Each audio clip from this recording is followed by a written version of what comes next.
So this is Rich and Poor, and it cuts back and forth between a character known only as one and a character known only as two. And I will just start from the beginning. 1. There is the expression, you catch more flies with honey than you do with poison, but I have realized this is only partially true. Because unless your goal is to breed flies, you also need at least a little bit of poison to finish them off. Looking back on my life, I now wonder, what with the honey and what with the poison? How often did I confuse the two, and with what results? The standard rags to riches story is a tepid, sugary cliche, and the ways I have often used it to charm and increase my opportunities in life, and how I will continue to do so here, is one of the many poisons that harms me daily to a similar degree as I have damaged the many who have stumbled into my path. To make yourself a legend, you tell your story one way, and to make yourself a martyr, you tell it differently, with different emphasis. Both ways are, of course, corrupt, but the results differ. I've never been good at introducing myself. One reason that I prefer everyone already know who I am before I arrive. It was never my intention to write a memoir. I've never understood why memoirs are so popular these days. The Persian philosopher Tusi writes, "If men were equal, they would all perish. We need differences between rich and poor," he insisted, just as we need differences between farmers and carpenters. I wasn't born rich. It took me 20 years of panache and gradual calculation to build my fortune. And if I had children, which I do not, and if, like me, they had not been born rich, which is rather unlikely, it is even more unlikely they would be able to repeat my success.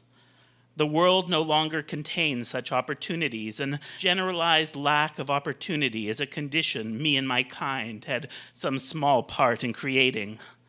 Or not.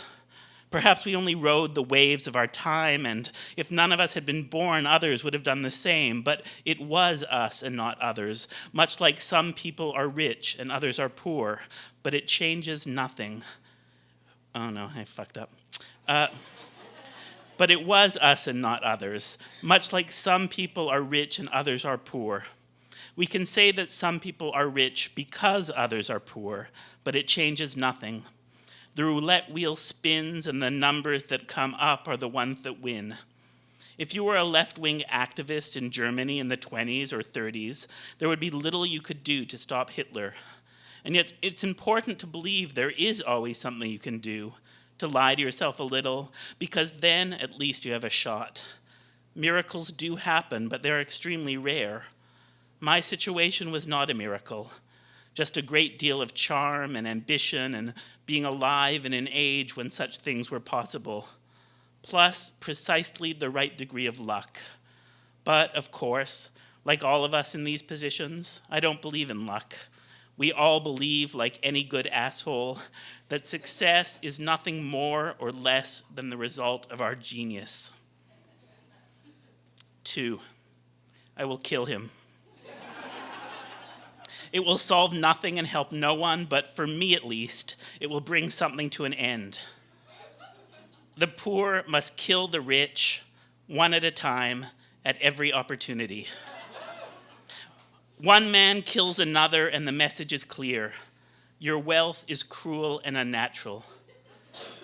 You can put fences, guards, and dogs around your home so you are like a prisoner in your own life, but if you are rich, you will live in fear. You will fear your servants. You will look out the window of your limousine and, at every traffic light, wonder if each and every passerby has a gun and a bullet with your name on it. It is only that the killing must be completely random, the victims having nothing in common other than their wealth, the killers nothing in common other than their poverty. The message should be clear. If you are rich, you can be killed at any time. The police would arrest millions, but there would always be another poor man that could suddenly snap. We would only have to kill 10 to start, to strike fear in the hearts of every billionaire in the world, and he will be the first. I will see to it. On a social level, people have to look after each other. But on an ethical level, each of us has to look after ourselves. If you are a billionaire, it is because you have done evil in the world. You have exploited and caused untold misery. You have bent laws and governments to your will. I don't want to shoot him. I want to strangle him with piano wire. I don't want to escape. I want to be caught and explain my idea to the world. I want to be executed. I now have nothing to lose. We will all be forgotten, but if 10 of us manage to kill billionaires, those 10 will be remembered forever. Our poverty will become history. Wealth is impersonal, but we will make it personal again.